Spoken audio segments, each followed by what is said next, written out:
51-year-old Francis Colbert's son says he's heartbroken. His mom's remains found 10 months and 2 miles away from their home in a wooded area. But he's also grateful that his family can have some closure and he can give his mom a proper burial. Loggers from R.S. Bottoms were harvesting pines Thursday morning in Brunswick County.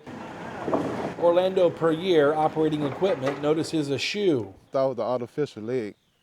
Somebody dog and dragged somebody's artificial leg down in the wood. Then I just kept looking at it. I said, no, I seen some flies and stuff flying around. I said, no, this ain't right. This somebody, a human being, you know what I'm saying, bones down here.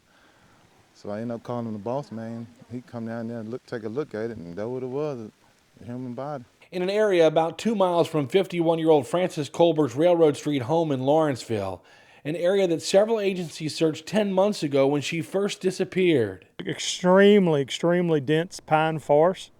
And, you know, we looked this morning on some of our maps, you know, some of the obvious technology, now all of us had GPS trackers on, and we were within 15 meters of our body of the search grids we were doing, and just didn't see her. Colbert was last seen alive on October 16th while walking down the road hours after suffering a seizure. She was known to be a homebody, and officers were afraid she had wandered off. They spent weeks searching the area, collecting evidence, down to her fresh Nike shoe prints. We've had the state down, the SAR teams down, we've had cadaver dogs, you know, obviously initially search and rescue dogs and people, hundreds and hundreds of people and probably thousands of hours searching for her initially in this area. Months passed. Her son tells me he always had hope she'd walk back through the door, but says the discovery down the road at least will help bring closure to what had become an unbearable unknown. Sorry for their loss, you know, but I wish somebody could have just got to her before this right here happened to her.